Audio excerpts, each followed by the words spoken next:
وَلَقَدْ يَسَّرْنَا الْقُرْآنَ لِلذِّكْرِ فَهَلْ مِن مُّدَّكِرٍ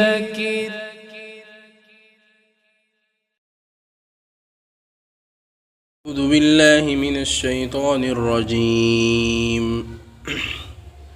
بسم اللہ الرحمن الرحیم يا أيها الذين آمنوا أنفقوا من طيبات ما كسبتم ومما أخرجنا لكم من الأرض ولا تيمموا الخبيث منه تنفقون ولستم بآخذيه إلا أن تغمضوا فيه واعلموا أن الله غني حميد۔ اے ایمان والو، جو کچھ تم نے کمایا ہے اور جو کچھ ہم نے تمہارے لیے زمین میں سے پیدا کیا ہے اس میں سے بہتر حصہ خرچ کرو، اور تم خرچ کرتے ہوئے مال میں سے ایسی خراب چیز دینے کا ارادہ نہ کرو کہ تم خود اس کو قبول کرنے کو تیار نہ ہو، سوائے اس کے کہ چشم پوشی سے کام لو، اور جان لو کہ اللہ رب العزت تمہارے خرچ کرنے سے بے نیاز اور خوبیوں والے ہیں۔ سورۃ البقرہ کی آیت نمبر 267 267 آپ کے سامنے اس کی تلاوت ہوئی اور ترجمہ ہوا۔ اس سے پہلے آیتوں میں اللہ رب العزت کی راستے میں خرچ کرنے کا بیان تھا۔ اب اللہ رب العزت کی راہ میں مال خرچ کرنے کے متعلق مزید کچھ باتیں اس آیت کے اندر اور دوسری آگے والی آیتوں کے اندر بیان کی جائے گی۔ اس آیت میں اللہ رب العزت نے ایمان والوں کو مخاطب کیا ہے، اور مخاطب اس انداز کے ساتھ کیا ہے کہ انفقو، اے ایمان والو، تمہارے ایمان کا تقاضا یہ ہے اور ایمان کا مقتضا یہ ہے کہ اللہ رب العزت تم کو حکم کر رہے ہیں انفقو، خرچ کرو۔ اللہ رب العزت کی طرف سے جب حکم آ جائے تو بندوں کے لیے یہ ضروری ہو جاتا ہے کہ حاکم اور مالک کی بات کے اوپر، اس کے حکم کے اوپر عمل پیرا ہو جائیں، چاہے اس کے اندر، اس عمل کے اندر اس کو فائدہ نظر آئے یا نقصان نظر آئے، بس مالک کا حکم ہے عمل کرو، مطلب کرو۔ اسی طریقے سے اللہ رب العزت اس آیت مبارکہ میں ایمان والوں کو مخاطب کر کے یہ بات بتا رہے ہیں کہ ایمان والو،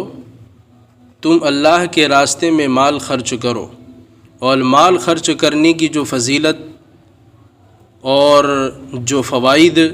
اللہ رب العزت نے بتلائے ہیں، یہ اللہ رب العزت کا احسان ہے، اس کا فضل ہے، ورنہ اللہ رب العزت کو حکم کرنے کے بعد اپنے بندوں کو یہ بتانے کی کوئی ضرورت باقی نہیں رہتی کہ تم یہ عمل کرو گے تو یہ ملے گا، بلکہ اللہ رب العزت نے فوائد اس لیے بتا دیے تاکہ بندہ اس عمل کے اوپر کھڑا ہو جائے اور اس عمل کو کرنے والا بن جائے۔ اللہ رب العزت نے اسی طرح جو ہے اس آیت کے اندر ہمیں مخاطب بھی کیا ہے ایمان والوں کو، اور ایمان والوں کو مخاطب کرنے کے بعد اس کے جو فوائد اس سے پہلے والی آیتوں کے اندر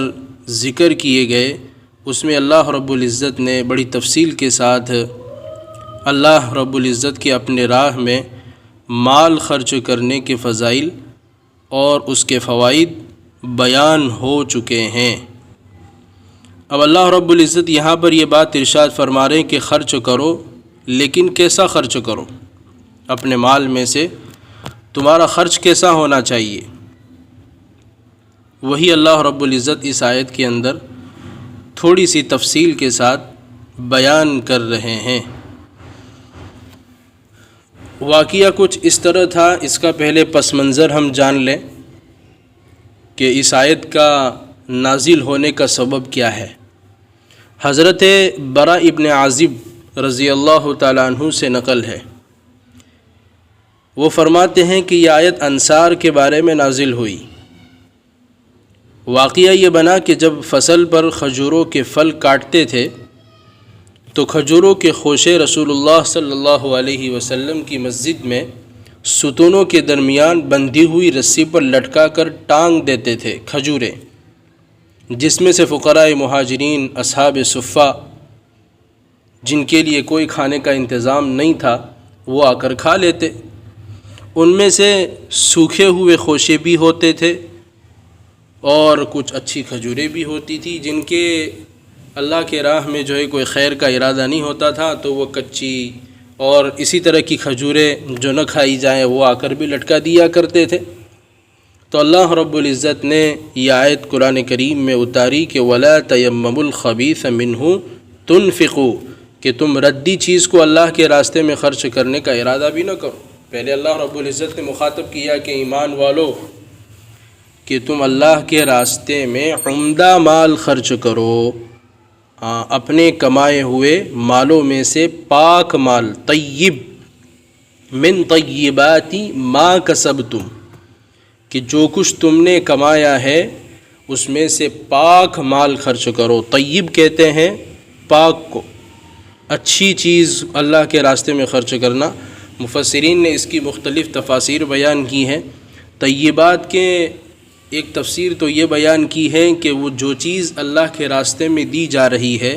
ضرورت مند کو پہنچائی جا رہی ہے، وہ چیز اچھی ہونی چاہیے ظاہر کے اعتبار سے، بگڑی ہوئی چیز نہ ہو۔ اور دوسرا مطلب باطینی طور پر یہ بھی بیان کیا گیا ہے کہ چیز اچھی ہونے کے ساتھ ساتھ وہ حلال ہو، حرام کی کمائی میں سے کمایا ہوا نہ ہو۔ حدیث پاک میں رسول اللہ صلی اللہ علیہ وسلم نے یہ بات ارشاد فرمائی کہ اللہ خود طیب ہے اور طیب اور پاک مال کو پسند فرماتا ہے۔ اور حدیث میں یہ الفاظ بھی ہیں نبی کریم صلی اللہ علیہ وسلم کے کہ اللہ رب العزت حرام کو تو حرام کمانا تو حرام ہے، اور جو مال حرام ہوتا ہے اور اس حرام مال کے ذریعے سے اللہ کے راستے میں صدقہ خیرات ضرورتوں میں تقسیم کیا جاتا ہے، وہ اللہ کے راستے میں قبول نہیں ہوتا ہے۔ اسی لیے اللہ کے راستے میں ہم اچھی چیز بھی دیں اور حرام سے اپنے آپ کو بچا کر حلال مال اللہ کے راستے میں صدقہ کریں۔ اور یاد رکھیں کہ اللہ کے راستے میں حرام کتنا ہی جو ہے لاکھوں ہزاروں کی جو ہے مقدار میں خرچ کر دیا جائے، اللہ کے راستے میں قابل قبول نہیں ہوگا۔ اور ایک حلال کا روپیہ اور ایک حلال مال کا پیسہ اگر اللہ کے راستے میں خرچ کر دیا تو یہ خرچ کرنا اس حرام کے ہزار اور کروڑ اور لاکھوں روپئے سے کہیں زیادہ ہے۔ اللہ جو ہے ہمیں حلال مال کے خرچ کرنے کی توفیق عطا فرمائے۔ تو اس کے آگے والا جو جملہ ہے حدیث پاک کا، اس کی تفسیر ہم بعد میں کرتے ہیں، وَلَا تَيَمَّمُوا الْخَبِيثَ مِنْهُ تُنْفِقُوا۔ اس کے بعد اللہ فرماتے ہیں وَمِمَّا أَخْرَجْنَا لَكُم مِّنَ الْأَرْضِ، جو کچھ تمہارے لیے زمین سے ہم نے پیدا کیا ہے اس میں سے بھی خرچ کرو۔ یہاں پر علماء مفسرین نے زمین کی زکوٰۃ کا مسئلہ بیان کیا ہے۔ زمین کی زکوٰۃ کا مطلب کہ عمومی طور پر مال طیب اللہ کے راہ میں خرچ کرنے کے ساتھ یہ بھی فرمایا کہ ہم نے زمین سے جو کچھ تمہارے لیے نکالا ہے اس میں سے بھی خرچ کرو۔ حضرات فقہاء کرام نے اس آیت سے یہ بات ثابت کی ہے کہ زمین کی پیداوار پر بھی زکوٰۃ ہے، اور احادیث شریفہ سے بھی پیداوار کی زکوٰۃ ثابت ہے۔ جس طرح ہم سونے کی، چاندی کی، مالوں کی، چاہے ہمارے پاس ہو یا کہیں سے آنے والا ہو، اس کی زکوٰۃ جس طرح ہم 2.5% نکالتے ہیں، 40واں حصہ نکالتے ہیں، اسی طریقے سے زمینوں کی زکوٰۃ بھی ہوتی ہے۔ اور زمینوں کی زکوٰۃ کی جو ہے فقہا کی اصطلاح میں اس کو عشر کہا جاتا ہے۔ اس کی تھوڑی سی تفصیل ہم سمجھتے ہیں۔ امام ابو حنیفہ رحمۃ اللہ علیہ نے اس آیت سے یہ بات ثابت کی ہے کہ زمین سے جو کچھ بھی پیدا ہو غلہ ہو، سبزیاں ہوں، ترکاریاں ہوں یا پھل ہو، سب کی زکوٰۃ کا نکالنا فرض ہے۔ البتہ گھاس اور لکڑی ان کے نزدیک اس سے الگ ہے، اس کی کوئی زکوٰۃ نہیں، کیونکہ وہ چیز جلنے میں پھینکنے میں جاتی ہے۔ پیداوار کی زکوٰۃ کا اصول یہ ہے کہ جو زمین ایسے پانی سے سیراب کی جائے جس کی قیمت ادا نہ کرنی پڑے، مثلا بارش کے پانی سے سیراب کی جائے، یا ندی کے یا دریا کے یا چشموں کے پانی سے جس میں آدمی کا کوئی مال خرچ نہیں ہوتا ہے، تو اس سے جو ہے اگر سیراب کی گئی ہے، ندی یا دریا کے کنارے پر ترائی میں کوئی چیز پانی دیے بغیر بونے سے پیدا ہو جائے، تو اس کی کل پیداوار سے 10واں حصہ مستحقین زکوٰۃ کو دینا فرض ہے، جس کو عشر کہا جاتا ہے۔ اور یہ زکوٰۃ ہے کھیتی کی اور پیداوار کی۔ مثال کے طور پر اگر 10 کلو پیداوار میں سے ایسی زمین جس کی سیرابی جس کو پانی جو ہے قدرتی پانی کے ذریعے سے جو اس کو پانی پہنچائے، وہ بارش کے ذریعے سے کھیت کے اندر پانی پہنچ گیا، دریا کے پانی سے کھیت میں پانی پہنچ گیا، چشموں کے پانی سے، ندیوں کے پانی سے کھیت میں پانی پہنچ گیا، جس میں آدمی کی اپنی کوئی مال نہیں لگا، تو ایسی پیداوار جب پیدا ہوگی تو اس کا 10واں حصہ دینا ہے۔ مثلا 10 کلو پیداوار میں سے 1 کلو دے دیں۔ اس طرح باغ میں جو پھل پیدا ہوں ان کا بھی 10واں حصہ زکوٰۃ میں ادا کر دیں۔ دوسری بات، اگر پانی کی قیمت دے کر زمین کو پانی پہنچایا گیا ہے، مثلا بور ہے، اس کا لائٹ بل آتا ہے، ہم اس کا پیسہ دینا پڑتا ہے، تو قیمت دے کر زمین کو پانی پہنچایا گیا ہے، تو ایسی زمین کی جو پیداوار نکلے گی اور اس کی جو زکوٰۃ ادا کرنی ہے،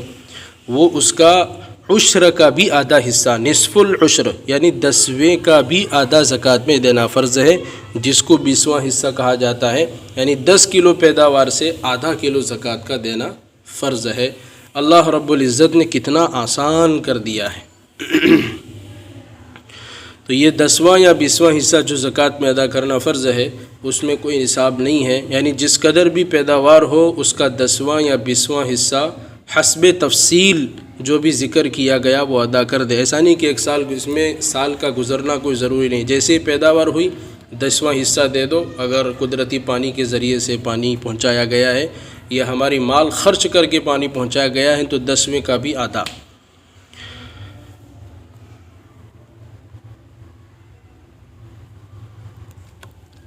تو یہ زمینوں کے تعلق سے کچھ تھوڑی سی تفصیل ہم نے آپ کے سامنے بیان کر دی، اور بھی تفصیلات ہیں زمینوں کو لے کر۔ پھر آگے اللہ رب العزت نے یہ بات ارشاد فرمائی، وَلَا تَيَمَّمُوا الْخَبِيثَ مِنْهُ تُنْفِقُوا وَلَسْتُمْ بِآخِذِيهِ إِلَّا أَن تُغْمِضُوا فِيهِ۔ یہ بڑے پوائنٹ کا جملہ ہے کہ تم اللہ کے راستے میں جو مال خرچ کر رہے ہو، کہ مال کے خرچ کرنے میں خراب مال اللہ کے راستے میں خرچ کرنے کا ارادہ بھی مت کرو۔ ارادہ بھی مت کرو۔ یہ آیت اس وقت نازل ہوئی تھی جب مسجد نبوی کے اندر اصحاب صفہ کے لیے، فقراء مہاجرین کے لیے جو کھجوریں لٹکائی جاتی تھی، تو کچھ لوگ اچھی کھجوریں لٹکاتے تھے اور کچھ لوگ جو ہیں ایسی ردی کھجوریں، خراب کھجوریں لٹکا دیتے تھے۔ تو اللہ رب العزت نے نبی کریم صلی اللہ علیہ وسلم پر آیت کا یہ ٹکڑا اتارا کہ تم خراب چیز دینے کا ارادہ بھی نہ کرو۔ یہاں پر غور کرنے کی بات یہ ہے کہ اللہ رب العزت یہ نہیں کہ خراب چیز مت دو، بلکہ تمہارے دل کے اندر خراب چیز اللہ کے راستے میں دینے کا ارادہ بھی نہیں آنا چاہیے کہ چلو یہ خراب ہے دے دوں اللہ کے راستے میں۔ یہ ارادہ آنا ہی بری چیز ہے۔ اور اس کے بالمقابل معاملہ کیا ہے؟ وَلَسْتُمْ بِآخِذِهِ إِلَّا أَن تُغْمِضُوا فِيهِ، جس کو اگر تم کو کوئی چیز خیرات میں، صدقے میں یا ہدیے میں اگر تم کو کوئی چیز دیتا ہے تو تم خراب نہیں لیتے ہو۔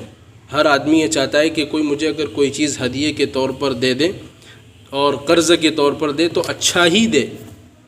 خراب ہم نہیں لیتے، لیکن خراب مال اللہ کے راستے میں دینے کا ارادہ کرتے ہیں اور دیتے ہیں۔ الا ان تغمضوا فی، اللہ یہ ہے کہ تم جو ہے چشم پوشی کر لو اور نظر انداز کر لو، بھئی چلو نہ دینے سے اچھا ہے کہ چلو دے تو دیا۔ اور یہ اللہ رب العزت اخیر میں نصیحت کے طور پر ایک اعلان کر رہے ہیں۔ کتنی ساری اللہ کے راستے میں مال خرچ کرنے کی بات بتائی کہ اچھا مال خرچ کرو، خراب مت کرو، زمین کے پیداوار کی زکوٰۃ بھی دو اور خراب دینے کا ارادہ بھی مت کرو۔ لیکن اللہ رب العزت اخیر میں کہہ رہے ہیں وَاعْلَمُوا، جان لو کہ اللہ رب العزت بے نیاز ہے۔ تمہارا اللہ کے راستے میں مال خرچ کرنے سے اللہ کو کوئی فائدہ نہیں پہنچتا، اور نہ مال خرچ کرنے سے کوئی نقصان نہیں پہنچتا۔ اللہ بے نیاز ہے، تمہارے مال کی اللہ کو کوئی ضرورت نہیں ہے۔ ہاں، ہم یہ نہ سمجھے کہ اللہ رب العزت کو ہمارے مال کی کوئی ضرورت ہے، اللہ کو ہمارے مال کی کوئی ضرورت نہیں ہے۔ تمہارے صدقات کی، تمہارے خیرات کی اللہ کو حاجت نہیں ہے۔ جو کچھ خرچ کرتے ہو آپس میں خود ہی منتفع ہوتے ہو۔ اس نے جو کچھ عطا فرمایا ہے اس کی عطا فرمانے پر وہ مستحق حمد اور تعریف کے لائق ہے، اور مستحق شکر ہے۔ صاحب روح المعانی لکھتے ہیں کہ یہاں پر اللہ رب العزت نے فرمایا واللہ ان اللہ غنی حمید، غنی حمید، کہ حمید بمعنی حامد بھی ہو سکتا ہے، جس کا مطلب یہ ہے کہ اللہ رب العزت عمدہ چیز قبول فرماتا ہے، یعنی خرچ کرنے والے کو ثواب دیتا ہے، اور یہ قبول کرنا اور ثواب دینا اس کی طرف سے بندوں کی تعریف ہے۔ اللہ رب العزت ہمیں اللہ کے راستے میں مال خرچ کرنے کی بھی اور اچھا دینے کی، خرچ کرنے کی جو ہے توفیق عطا فرمائے۔